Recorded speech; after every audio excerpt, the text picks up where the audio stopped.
Hello साथियों, मैं प्रशांत आपका अपने इस YouTube चैनल पर स्वागत करता हूं। साथियों, आज हम आपको रेशनल नंबर का पार्ट 2 बताने वाले हैं। पार्ट 1 मैंने पहले ही अपलोड कर दिया था, उसमें मैंने आपको रेशनल नंबर में काफ़ी अच्छी तरीके से डिफाइंड किया हुआ था, लेकिन आज पहले हम उसको रिवाइज करके फिर आगे बताएंगे रेशनल नंबर के प्रॉपर्टी को और रेशनल नंबर के टाइप को। तो सबसे पहले समझते हैं रेशनल नंबर। मैंने आपसे बताया था रेशनल नंबर क्या है, तो मैंने बताया था rational number written in the form of है P बाई Q। ठीक है, रेशनल नंबर किस में लिखा जाता है? P बाई Q के फॉर्म में। यानी कोई भी रेशनल नंबर है, मान लीजिए कोई भी रेशनल नंबर है, तो इसको किस फॉर्म में लिखा जाता है? P बाई Q के फॉर्म में। ठीक है, इसके सबसे इंपॉर्टेंट कंडीशन को मैंने आपसे बताया था कि जो सबसे इंपॉर्टेंट कंडीशन होंगे वो क्या क्या हो सकते हैं, बताइए। पहला कंडीशन ये बताइए, मैंने बताया था इसको ये rational number P by Q तभी होगा जब ये इंपॉर्टेंट कंडीशन को फॉलो करेगा। पहला कंडीशन क्या होना चाहिए इसमें कि सबसे पहले P एंड Q को क्या होना पड़ेगा? इंटीजर होना पड़ेगा। क्या होना पड़ेगा? इंटीजर होना पड़ेगा। ठीक है, दूसरा कंडीशन, इसके डिनोमिनेटर में क्या है? Q कभी भी जीरो नहीं होगा। अगर हो गया तो वो वैल्यू क्या हो जाएगी? अनडिफाइंड। यानी दूसरा इंपॉर्टेंट कंडीशन था Q equal to not zero. ये दूसरा इंपॉर्टेंट कंडीशन था। ठीक है, और एक तीसरा कंडीशन मैंने बताया था इसमें, जो वो भी बहुत ही इंपॉर्टेंट है। वो एक फ्रैक्शनल या रेशनल नंबर को लोएस्ट फॉर्म में रखता है। यानी वो क्या होना चाहिए? P एंड Q क्या होना चाहिए? को प्राइम होना चाहिए। क्या होना पड़ेगा? को प्राइम का मतलब क्या होता है? जिसका HCF क्या आ जाए? जिसका HCF 1 आ जाए। ये होगा तीसरा इंपॉर्टेंट कंडीशन, ये थर्ड इंपॉर्टेंट कंडीशन है। ठीक है, अब यहां पे देखिए, अब हम डिस्कस करने वाले हैं आपको टाइप्स ऑफ रेशनल नंबर। दो टाइप के होते हैं रेशनल नंबर। सबसे पहला पॉजिटिव रेशनल नंबर, दूसरा क्या है? Negative rational number. आइए लिख लेते हैं यहां पे। पहला रेशनल नंबर क्या है? पॉजिटिव रेशनल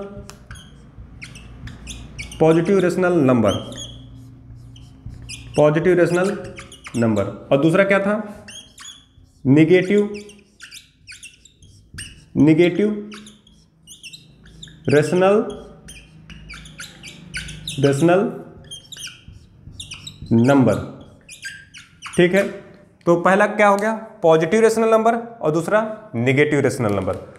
पॉजिटिव रेशनल तभी रेशनल नंबर होगा जब इसका न्यूमरेटर एंड डिनोमिनेटर दोनों का दोनों या तो पॉजिटिव हो, दोनों के दोनों या तो पॉजिटिव हो, या तो दोनों के दोनों क्या होने पड़ेंगे? नेगेटिव।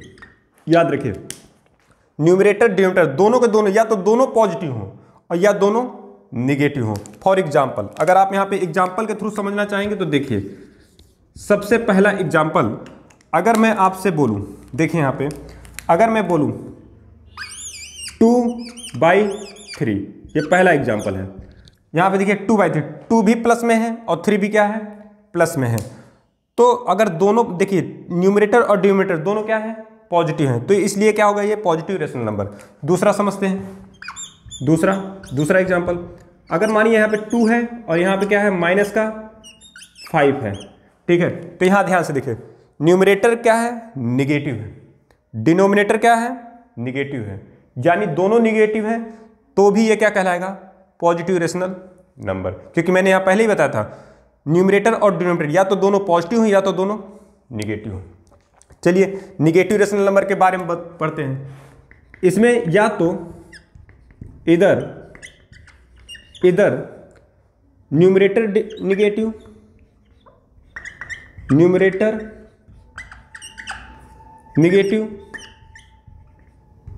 और डिनोमिनेटर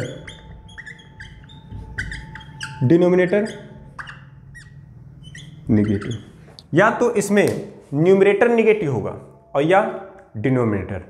ठीक है, तो ऐसे रेशनल नंबर को क्या बोलेंगे? Negative rational number. आइए इसको भी एक एग्जांपल के थ्रू से समझते हैं। ठीक है, एग्जांपल नंबर फर्स्ट, सबसे पहला एग्जांपल ये है -3/7। अब यहां पे देखें, यहाँ पे न्यूमरेटर क्या है, निगेटिव, लेकिन डिनोमिनेटर क्या है, पॉजिटिव। इसमें एक निगेटिव, दूसरा क्या होगा, पॉजिटिव। तो ऐसे रेशनल नंबर को क्या बोलेंगे, निगेटिव रेशनल नंबर। दूसरा एक एग्जांपल ले लेते हैं। दूसरा ये हो गया, ये 2 डिवाइड बाई -5। अब देखिए यहाँ पे न्यूमरेटर क्या है, पॉजिटिव, लेकिन डिनोमिनेटर क्या है, निगेटिव। ठीक है, तो अभी पहले ही मैंने बोला या तो डिनोमिनेटर पॉजिटिव होगा या तो न्यूमरेटर। ऐसे रेशनल नंबर को क्या बोलेंगे, निगेटिव रेशनल नंबर। अब इसके बाद हम लोग पढ़ते हैं प्रॉपर्टीज ऑफ रेशनल नंबर। याद रखिएगा, बहुत ही इंपॉर्टेंट है प्रॉपर्टीज। ठीक है, अगर हम प्रॉपर्टी की बात करें रेशनल नंबर के तो ये बहुत ही इंपॉर्टेंट है। और प्रॉपर्टीज में सबसे पहला प्रॉपर्टी आता है, सभी नेचुरल नंबर, जितने भी नेचुरल नंबर हैं वो सब के सब क्या होंगे, रेशनल नंबर होंगे। लेकिन सब के सब रेशनल नंबर नेचुरल नंबर नहीं हो सकते। फॉर एग्जाम्पल आप देखिए यहाँ पे एग्जाम्पल से इसको भी समझिए। अगर मैं आपसे बोलूं, अगर मैं ये बताऊं आपसे कि 2, अगर मैं इस 2 को बताऊं तो आप क्या बताओगे, ये क्या है, नेचुरल नंबर, नेचुरल, ये नेचुरल नंबर है। ठीक है, लेकिन अगर मैं यहीं से आपसे फिर बताऊं, पूछूं कि अगर ये 2 है, इसका डिनोमिनेटर क्या है, तो आप बताओगे 1। तो आप खुद देखिए किस फॉर्म में है, p/q के फॉर्म में है। p क्या होना चाहिए, इंटीजर, यानी 2 इंटीजर है। q क्या होना चाहिए, इंटीजर, यानी 1 क्या है, इंटीजर है। और q इक्वल टू नॉट 0, यानी ये रेशनल नंबर के कंडीशन को फॉलो करता है। तो ये क्या हो जाएगा आपका,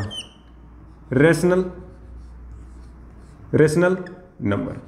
यानी 2 नेचुरल नंबर भी है और क्या है, रेशनल नंबर। यानी जितने भी नेचुरल नंबर हैं, ठीक है, आप याद रखिएगा, उसके डिनोमिनेटर में आप 1 को क्या कर सकते हैं, अप्लाई कर सकते हैं, और वो सब के सब क्या बन जाएंगे, रेशनल नंबर। सभी नेचुरल नंबर क्या हो सकते हैं, रेशनल नंबर, लेकिन सब के सब रेशनल नंबर नेचुरल नंबर नहीं हो सकते। इसका भी एग्जांपल देखिए। अगर मैं आपसे बोलूं यहाँ पे देखिए, अगर मैं ये आपसे पूछूं कि चलिए ये बताइए 2/3 क्या ये रेशनल नंबर है, तो देखिए यहाँ पे ये p/q के फॉर्म में लिखा जा सकता है, p/q के फॉर्म में लिखा जा सकता है। ठीक है ना, इसे p/q के फॉर्म में क्या कर सकते हैं, लिख सकते हैं। यहाँ पे देखिए p क्या है, p की वैल्यू कितनी है, 2 इंटीजर है, q की वैल्यू कितनी है, 3 इंटीजर है। यानी ये दोनों इंटीजर है, और इंटीजर होने की वजह से, और दूसरी बात, दूसरा कंडीशन, q की वैल्यू 0 नहीं है, तो हम ये कह सकते हैं ये क्या है, रेशनल नंबर है, रेशनल नंबर। लेकिन याद रखिए 2/3, ठीक है, 2/3 ये नेचुरल नंबर नहीं है। ठीक है, नेचुरल नंबर नहीं है। ये जो नेचुरल नंबर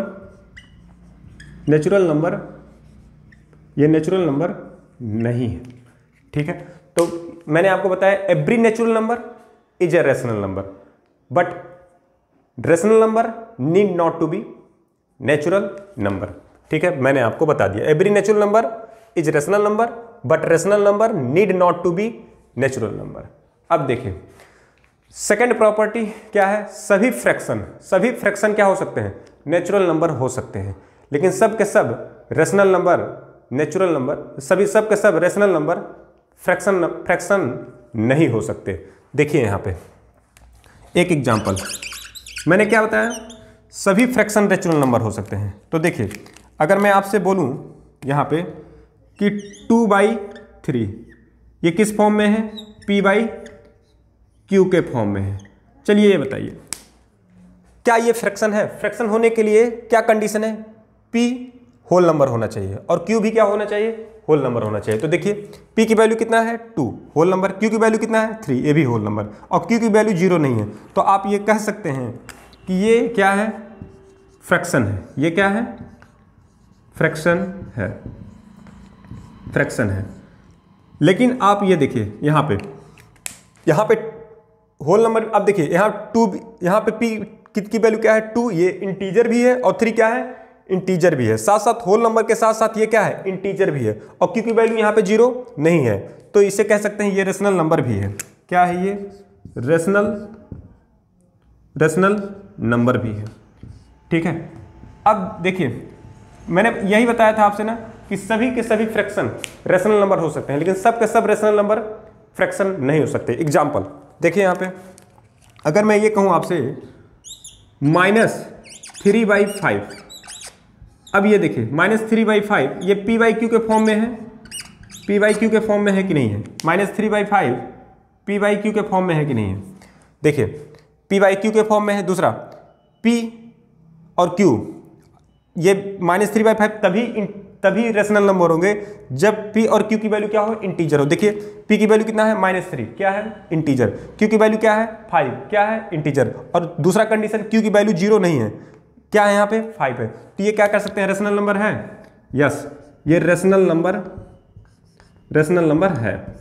लेकिन अब देखिए क्या ये फ्रैक्शन है? देखिए p की वैल्यू कितना है? -3, ठीक है। और फ्रैक्शन होने के लिए इस -3 को क्या होना पड़ेगा? Whole number. लेकिन -3 होल नंबर नहीं है, जिसकी वजह से ये फ्रैक्शन नहीं है, जिसकी वजह से ये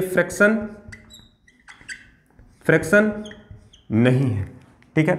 तो इस तरह से मैंने आपको बता दिया, every fraction is rational number but every rational need not to be fraction. देखिए every fraction is rational number but rational number need not to be fraction. Third property के बारे में बात करते हैं आपसे। Third property, every integer is rational number. सभी के सभी इंटीजर क्या है? रेशनल नंबर हैं। आइए देखते हैं, अगर मैं पूछूं सभी के सभी इंटीजर रेशनल नंबर हैं, तो एग्जांपल में आपसे बोलूं -2 ये क्या है? इंटीजर है। ये क्या है? इंटीजर। इसे हम बोलेंगे इंटीजर है, ठीक है, इंटीजर है। और माइनस, देखिए यहाँ पे हमें -2 क्या है? इंटीजर है। अब क्या मैं -2 को के डिनोमिनेटर 1 लगा सकता हूं? तो देखिए ये p/q के फॉर्म में है, ये p/q के फॉर्म में है। यहां पे देखिए p की वैल्यू कितना है? 2। p की वैल्यू कितना है? 2 है, ठीक है। p की वैल्यू कितना है यहाँ पे? -2। q की वैल्यू क्या है? 1। तो मैंने बताया था, देखिए एक तो अगर मैं -2 को बोलूं तो ये इंटीजर है, ये p/q, तो ये क्या है? -2 और 1, ये क्या है आपका? देखिए p की वैल्यू कितना है? -2, इंटीजर है। q की वैल्यू क्या है? 1, इंटीजर है। तो इस हिसाब से, और q की वैल्यू 0 नहीं है, तो आप कह सकते हैं ये रेशनल नंबर है, ठीक है। लेकिन अगर मैं पूछूं रेशनल नंबर है और ये साथ में क्या है? इंटीजर भी है। देखिए इंटीजर भी है, तो कह सकते हैं सभी इंटीजर रेशनल नंबर हो सकते हैं, ठीक है। लेकिन अब देखिए इसका सेकंड, मैंने ये बताया था सेकंड पार्ट में कि सब के सब रेशनल नंबर इंटीजर नहीं हो सकते। फॉर एग्जांपल अगर यहाँ पे मैं बताऊँ आपसे, देखिए अगर यहाँ पे बताइए -2/3, अब ये बताइए -2/3 क्या है? ये p/q के फॉर्म में लिखा जा सकता है, तो यस p/q के फॉर्म में है ये -2। अब मैं पूछूं आपसे क्या ये रेशनल नंबर है? तो p की वैल्यू क्या होना चाहिए? इंटीजर। q की वैल्यू क्या है? इंटीजर। और q की वैल्यू 0 नहीं है, तो आप बता सकते हैं कि ये सर क्या है? रेशनल नंबर है।